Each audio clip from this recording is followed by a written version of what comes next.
আমি গর্ব করে বলতে পারি ঢাকা বিশ্ববিদ্যালয় সহ জাহাঙ্গীরনগর জগন্নাথ বিশ্ববিদ্যালয়, চট্টগ্রাম বিশ্ববিদ্যালয়, রাজশাহী বিশ্ববিদ্যালয় সহ বাংলাদেশের সকল বিশ্ববিদ্যালয়, সকল শিক্ষা প্রতিষ্ঠানে আজকের দিন পর্যন্ত বড় কোনো অনাকাঙ্ক্ষিত ঘটনা ঘটেনি।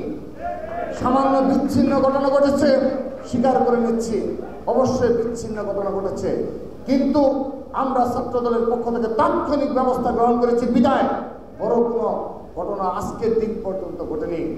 আমরা আমাদের দ্বারা সাধারণ শিক্ষার্থীরা কোনো ক্যাম্পাসে বলতে পারবে না জোরপূর্বকভাবে আমরা কাউকে কর্মসূচিতে নিয়ে আসি।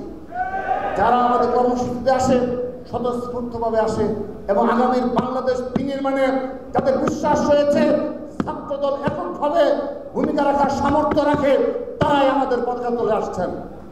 সংগ্রামী উপস্থিতি, আমরা গেস্ট রুম কালচার, হল দখলের রাজনীতি এবং শিক্ষা প্রতিষ্ঠানে ওয়ালটন এখন দেশের সীমানা পেরিয়ে পৌঁছে গিয়েছে 50-টিরও বেশি দেশে। ওয়ালটন ঘরে ঘরে বিশ্বজুড়ে। মোটরসাইকেল শোডাউনের রাজনীতি, ব্যক্তিগত শোডাউনের রাজনীতি সহ সকল ধরনের অপরাজনৈতিক কালচার পুরোপুরি বিলুপ্ত করতে আমরা সক্ষম হয়েছি। আমরা গর্ব করে বলতে পারি 1 বছরে এই ছাত্রলীগের স্টাইলের যে কালচার ছিল, সব কালচার বিলুপ্তে অগ্রভাগে ভূমিকা পালন করেছে বাংলাদেশ জাতীয়তাবাদী ছাত্রদল। সংগ্রামী উপস্থিতি, আপনাদের, আমার ভাইদের, সহযোদ্ধাদের এবং আপনাদের অবগতির জন্য জানাচ্ছি, জুলাই সনদ নিয়েও ইতিমধ্যে আরেকটি ষড়যন্ত্র হচ্ছে। কেউ কেউ এটিকে শুধুমাত্র নিজেদের কুক্ষিগত করার জন্য শুধুমাত্র রাজনৈতিক বক্তব্য প্রদান করছে। আমি সবার সম্মুখে বলছি, বিএনপির পক্ষ থেকে আরো 3 মাস আগে এই জুলাই সনদের প্রস্তাবনা সংস্কার কমিশনের নিকট জমা দেওয়া হয়েছে।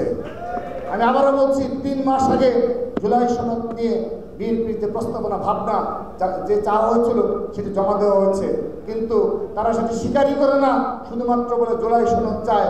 কিন্তু তারা সবাইকে নিয়ে ঐক্যবদ্ধভাবে যেটি জুলাই সনদ প্রণয়ন করবে সেই দৃষ্টান্ত, সেই ধরনের কোনো পদক্ষেপ আজকের দিন পর্যন্ত আমরা জানি না। সংগ্রামী উপস্থিতি, 5 আগস্টের পরবর্তী বাস্তবতায় আমরা 28টি ছাত্র সংগঠন একত্রে বসে অনেকগুলো সিদ্ধান্ত নিয়েছিলাম, কিন্তু এই সিদ্ধান্তগুলো বাস্তবায়ন করতে পারেনি। তার পরবর্তী বাস্তবতায় আমরা দেখেছি কেউ কেউ এই বাংলাদেশে 1971 সালের পরাজিত শক্তিকে পুনর্বাসনের জন্য ভূমিকা পালন করে, সেজন্য এই ঐক্য অগ্রগতি হয়নি।